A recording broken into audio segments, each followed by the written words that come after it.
5 ওয়াক্ত নামাজ কালাম পড়ে, এরপরেও জাহান্নামে যাবে যারা, তারা হলো 17 শ্রেণীর লোক। আমরা এক নজরে আবার বলে দিচ্ছি, হারাম খাদ্য যে গ্রহণ করে, 1, 2 আত্মীয়তার সম্পর্ক ছিন্ন করে যে, নাম্বার 3 প্রতিবেশীকে যে কষ্ট দেয়, নাম্বার 4 মা বাবার অবাধ্য সন্তান, মা বাবার কথা শোনে না সে, নাম্বার 5 উগ্র মেজাজি, টেরা, গোয়ার, সবাইকে দমায় রাখে, এই টাইপের লোক।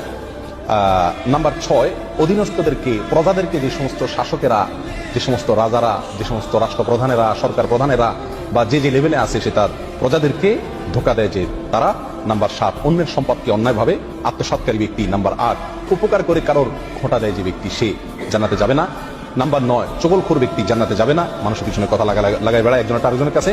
নাম্বার 10 অন্যকে নিজের পিতা হিসাবে, নিজের বাবাকে না বলে, পরিচয় না দিয়ে অন্যকে নিজের বাবা হিসাবে, পিতা হিসাবে পরিচয় দেয় যে ব্যক্তি, সে। নাম্বার 11 গর্ব এবং অহংকার করে যে ব্যক্তি, যার মনের ভিতরে অহংকার আছে, সে জান্নাতে প্রবেশ করবে না। নাম্বার 12 রাসূলুল্লাহ সাল্লাল্লাহু আলাইহি ওয়াসাল্লামকে যে ব্যক্তি ফলো করে না, তার নির্দেশকে মান্য করে না, সেই ব্যক্তি।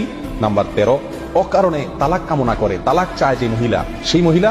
নাম্বার 14 দুনিয়াবী উদ্দেশ্যে যারা এলেম শিখে, কোরআন হাদিস শিখে, এলেম অর্জন করে, আলেম হয়, দুনিয়াবী উদ্দেশ্যে, দুনিয়ার কোনো ধান্দায়, আল্লাহকে খুশি করা ছাড়া অন্য কোনো ধান্দায়, তারা।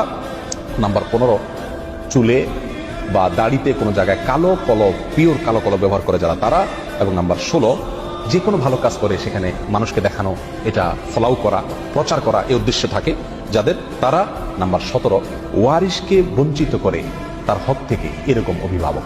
এই শ্রেণীর লোকেরা মুসলমান হয়েও জান্নাতি হতে পারবে।